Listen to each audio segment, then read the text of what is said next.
এক নং জাৰাগুৰিৰ দালাল জামাল উদ্দিনৰ চেষ্টাত অবাধে মাটি বেদখল আৰু চুৰিকাণ্ড সংঘটিত হোৱাৰ অভিযোগ।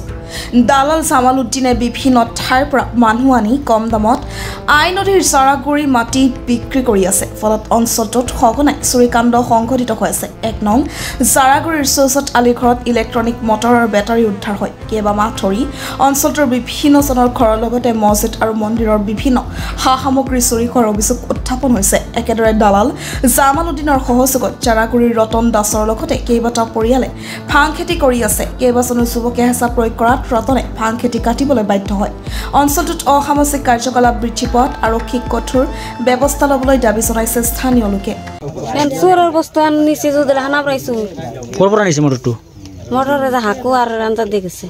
ইয়াতে যে মাজে মাজে গৰু চোৰ আবিছে বস্তুবিলাক চুৰ হৈ আছে, আপোনালোকে গম পায় নে নাই? গম তো পাই এখন তো ফাঁকে চুৰ হৈছে, এখন তাৰ আঙ বাঢ়িব গ'লে দাঁড়াও নাই। আপোনাৰ হাজবেণ্ডৰ নাম কি? আপোনালোকৰ আচল ঘৰ ক'ত? কলগাছিয়া। আমি দেখা পালোঁ আপোনালোকৰ চুৰৰ বস্তু উদ্ধাৰ হোৱাৰ সমান্তৰালভাৱে আপোনালোক দেখা পালোঁ ঘৰত চুকখনে ভাং খেতি কৰিছে। আপোনালোকে এই ক্ষেত্ৰত কি ক'ব? ভাং খেতি তাহান আমি কৰি নে আমাৰ মটৰটো গৈছে। মটৰটো কৰিছে না? এইটো জানে যে আইনগতভাৱে নিষিদ্ধ বস্তু এইবিলাক না কৰিছে, আমি তাও তো বুনছে। এইবাৰ কিমান বছৰ হ'ল এই ভাং খেতি কৰি আছে আপোনালোকে? বেছি টাইম নাই, কদিন নতুন নতুন হবে বুনছে। এই মাটিটা কি কিনছে? না না, 83 আগেকার মাটি। হ্যাঁ 83 জনে গন্ডগোলের আগের মাটি আমার শ্বশুরের থাকা কালের মাটি। কালি এটা ইনফরমেশন পাইছো, ইয়াত মানে বেটাৰী চুৰ কৰি কোনোবাই বেটাৰী মটৰ মন্দিৰৰ সাজ বাচন বৰ্তন, আমাৰ ৰাজমন্দিৰৰ 3 নম্বৰ জামদহা ৰাজমন্দিৰৰ বস্তু চুৰি হৈছে, 2 নং জামদহা মন্দিৰৰ চুৰি হৈছে, কিবা মন্দিৰৰ বস্তু চুৰি হৈছে, আৰু বহুতৰে মটৰ টিউবৱেল এনেধৰণৰ সামগ্ৰী চুৰি হৈ আছে, ডেইলি হৈ আছে। আজি তাৰপিছত এনেকে আমি গোটেই ৰাইজখিনি আলোচনা হৈ পেলাই আজি অলপ তদন্ত কৰিব আহিলোঁ। দেখা পালোঁ আজি এটা মটৰ চুৰি মটৰ আৰু এটা বেটাৰী উদ্ধাৰ কৰিলোঁ আমি এইটো ঘৰত। আৰু এই অঞ্চলতে এনেকুৱা ধৰণৰ কাৰ্যবিলাক চলি আছে। আমি সোধ পোছ কৰি গম পালোঁ এই মানুহবিলাক বাহিৰৰ পৰা আহিছে। ইয়াত কোনোবা জামাল নামৰ এজন ব্যক্তিয়ে মানুহবিলাকক কম দামত মাটিবিলাক বিক্ৰী কৰি আছে। আৰু এই মাটিবিলাক জনামতে আমাৰ 1 নং জাৰাগুৰি গাঁৱৰ মাটি। এই মানুহখিনি নদী ভঙাৰ পিছত নদীৰ সিপাৰে এক জামদহা, কোনোবাই জামদহা মনাকচা এনেকৈ আশ্ৰয় লৈ আছে। তেওঁলোকে মানে মাটিখিনি জাষ্ট উঠিছে মাত্ৰ, তেওঁলোকে খেতি বাতি কৰিব আৰম্ভ কৰিলেহেঁতেন, কিন্তু মেইন টাইমত এই নৈধ্যভোগীয়ে বাহিৰৰ পৰা মানুহ মাতি আনি মাটিবিলাক কম দামত বিক্ৰী কৰি বসতি স্থাপন কৰিবলৈ দিছে। হয়, আমিতো দেখা পালোঁ, আমি অহাৰ লগে লগে দেখা পালোঁ বহুত ভাং গছ মানে কাটি মানে ধান খেতিত পেলাই দিছে। আমি বহুত বুটলি আনি চোতালত দাম লগাই ফটো মাৰি আনিলোঁ, দেখা পালোঁ। এতিয়া মানে অবৈধ সেইবিলাকতো নিষিদ্ধ বস্তু, সেইবিলাক খেতিও কৰে তেওঁলোকে, সেইবিলাক খেতি কৰি তেওঁলোকে চলি আছে। এই ক্ষেত্ৰত আমি চৰকাৰ, পুলিচ প্ৰশাসন বা চৰকাৰক আমি আবেদন জনাম, এই অঞ্চলটো অবৈধ মানুহ যাতে ইয়াত থাকিব নোৱাৰে, আৰু চুৰ কৰা বা গৰু চুৰি হওক, যিকোনো মানে অবৈধ কাম কাজ যাতে বন্ধ কৰা হয়। আৰু এই জাৰাগুৰি অঞ্চলৰ যিখিনি মাটি, এই মাটিখিনি মানে মুক্ত কৰি উচ্ছেদ দি মানে এই মানুহ আমাৰ গাঁৱৰ যিখিনি মানুহ জাৰাগুৰি মানুহ তেওঁলোকক মাটিখিনি চমজাই দিব লাগে। ইয়াতে তাৰমানে আমাৰ কথা হ'ল যে এইবিলাক সম্পত্তি হ'ল আমাৰ মানে বাপখুৰাৰ সম্পত্তি, বহুত পুৰণা সম্পত্তি। আমাৰ ইয়াতে বসবাস কৰিছিল। আমাৰ বাপখুৰা নদী ভাঙাৰ পাছত আমি আমাৰ উত্তৰ গাঁওখনত আমি বসবাস কৰি আছো, অলপ চলপ মাটি লৈ যিহেতু বসবাস কৰি আছো।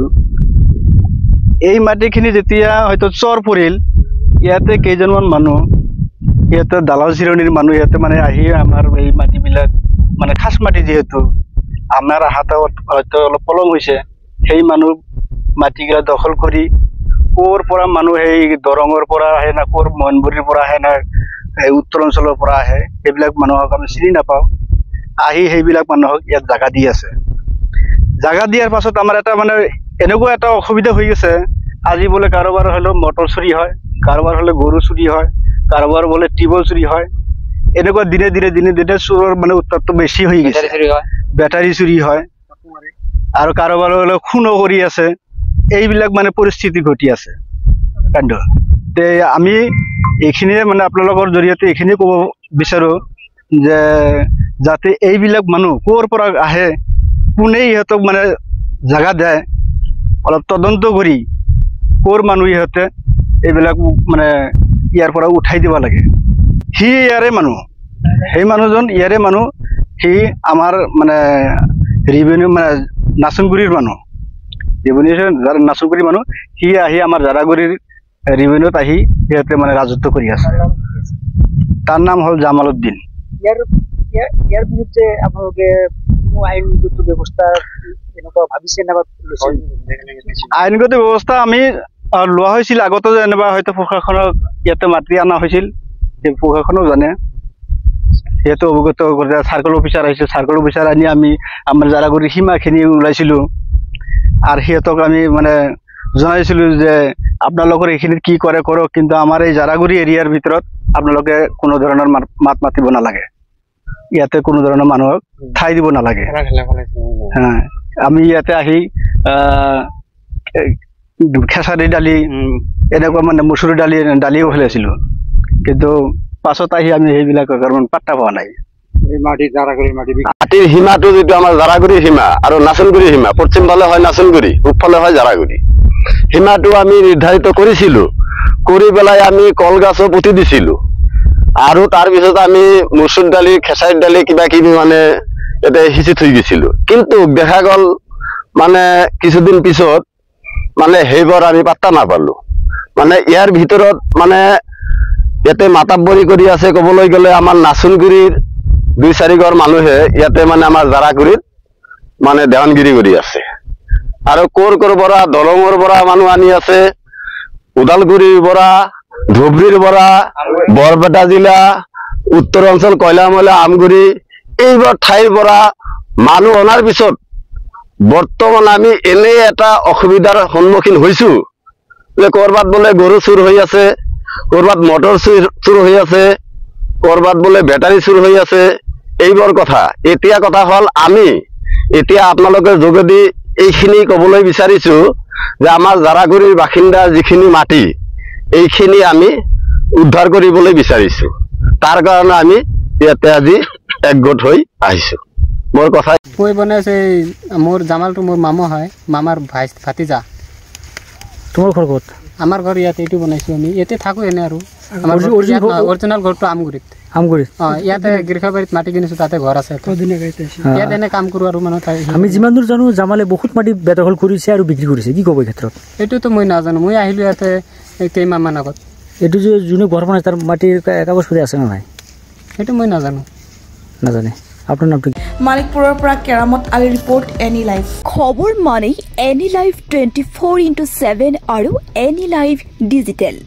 যিকোনো খবৰৰ বাবে যোগাযোগ কৰক 9387734920 আমাৰ এই নম্বৰত।